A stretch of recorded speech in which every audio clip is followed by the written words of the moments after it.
Hey, good morning. Yes, it is. It's Tuesday, May 26th. Almost the end of the month, guys. And today is back to the grind. Hopefully, you had a good weekend. So, what are we going to talk about today? Well, I thought we'd talk about why if you want to have more customers, you have to make it more convenient for them. And that means less convenient for you for the most part, but not always. So, stay tuned.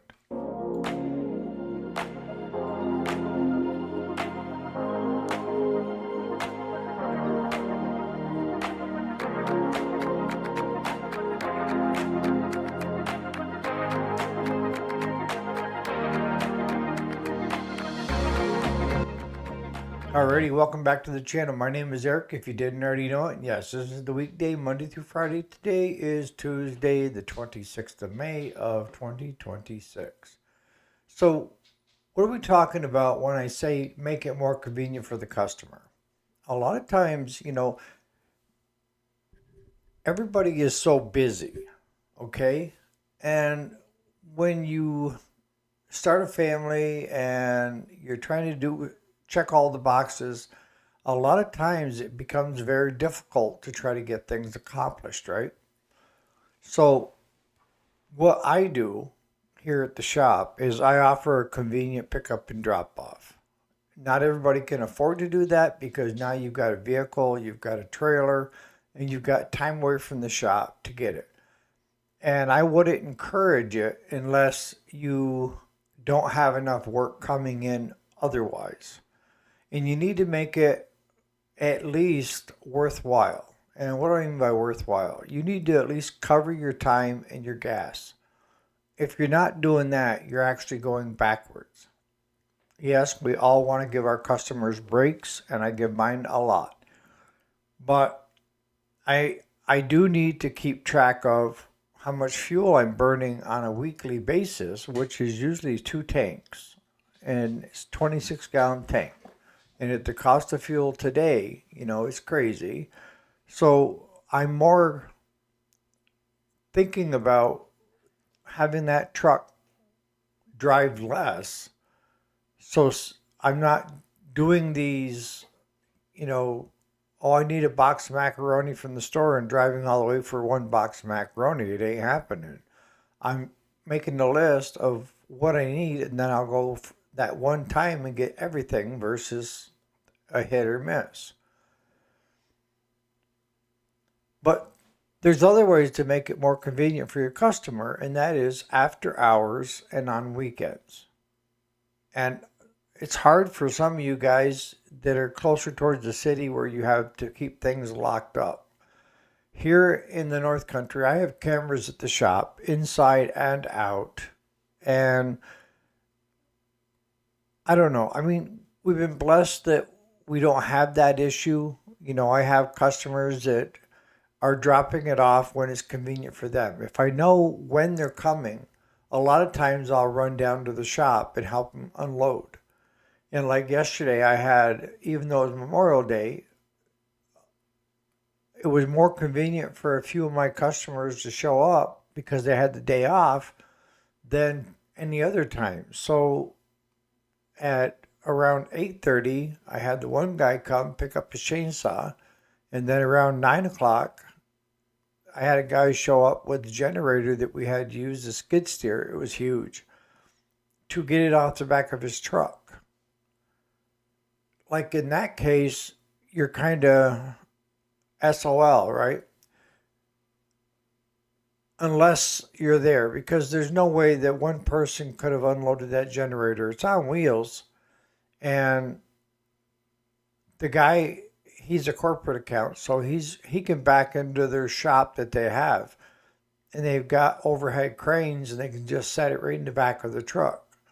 And what I worked out with him is if I know what time you're going to be there, depending upon what you have, I can either have forks on the skid steer or the bucket with a chain. Yesterday we used the bucket and a short chain to lift it right out of the back of his truck. We lifted it up, had him drive ahead, lowered it down, reconnected, and then got it into the shop.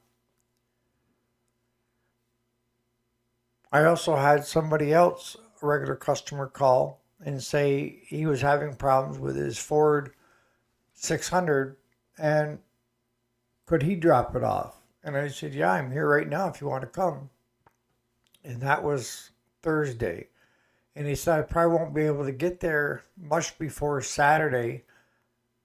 Can I just drop it off? And I said, yeah. And he said, where do you want it? I said, anywhere that's out of the road, that. And Saturday morning, like clockwork, he had it unloaded and tucked in out of the way. And we looked at it yesterday when we were down there. If, it's one of those things that most people work day shifts, okay? So they're usually leaving the house by 6:30 and they're not getting home until close to 4:30, 5 o'clock. And then it's dinner time. And then they're rushing all over. You know, some businesses in the repair business don't open till 9 and close at 5. Try to be more convenient. If I had a lot of walk-in traffic, I would probably look at covering like 7 to 7. That way, you kind of gives everybody time to get there after dinner and get what they need and so forth. But we don't sell a lot of retail anymore. I kind of curbed that down. I've been trying to get rid of all the new old stock now. And carrying any amount of inventory is crazy now because they're discontinuing too much stuff. So it's better to, I'm trying to teach my customers to call first. And if they're looking for a set of mower blades, let me know what they have. I can get them on order and have them here the following night if it's during the week. And that seems to work out well. But when it comes to 99% of the stuff that we do is repairs, we do the 7:30 in the morning, until 3. So I'll be honest with you, a lot of our customers are retirees that aren't going to work, so they can swing over during the day if they know we're there. Could I get more customers through the door if I changed up my hours and stuff like that? Yes, I could. But for the gain that I would have, it wouldn't be worth what we're giving up. Okay? It's one of those things of the ones that a lot of times will show up, they're looking for used parts. They don't want new ones. They don't want to pay a new price. They want a used part. And trying to explain to them that for us to go up and take something off from a lawnmower, it takes us time away from paying jobs. So if you want a used part, a lot of times when you figure in the time to go do it, it's not so great a deal, is it? But they just feel that, well, you probably got it sitting on the shelf and they can just walk in and grab it and off they go. We used to, every machine before it went up on the hill, we'd rob the starters off from them. If the engine was good, we'd pull the engines and tag them, leave oil in them. The hydrostatic transmissions, we used to pull them and tag them. But we were doing that when we were doing a lot of buying units and then fixing them and reselling them. We didn't throw a lot of used parts onto customers' machines. Hydrostatic transmissions, yes. We did that before. Engines, as long as it's not a Frankenstein, that the engine is what the machine called for. I guess what I'm trying to get across is you can only do just so much to make it convenient for any of your customers. And I'm down at the shop 7 days a week. Everybody knows it, especially in the morning. So if somebody needs something on a Saturday or a Sunday, they know come in the morning and they'll catch me while I'm there before I start doing other stuff. Again, if a customer can't make it during normal business hours, if I know they're coming or what time they're going to come, then I'm more than happy to go down and assist them to getting it off and taking care of it once it's off. Especially the higher end mowers and stuff. I've got some customers that their lawnmower has never been outside except for the mow. And those mowers, when they show up, I slide them right into the shop and then shut the doors behind it. Because I know that that customer would have a cow if it was left out and it rained. I'm telling you. Some of these I've got for customers are really great customers that take good care of their stuff. So, what are ways that you guys make it more convenient for your customers? I'm not talking convenience and price. I'm just talking convenience is, can you accomplish things better for those customers to make it an easier transition for them? But like I say, everybody's busy, including me. So I always say, you need to plan ahead. And like with picking up and dropping off, I checked the Tractor Supply. How much does it cost to rent your trailer for the day? And it was like $40. So I started charging $60 to pick up and drop off. That way it made it more reasonable for the customer to go and rent the trailer from Tractor Supply, bring their lawnmower over, drop it off, take the trailer back, and then go get it again to take it home. They would save $20 per trip.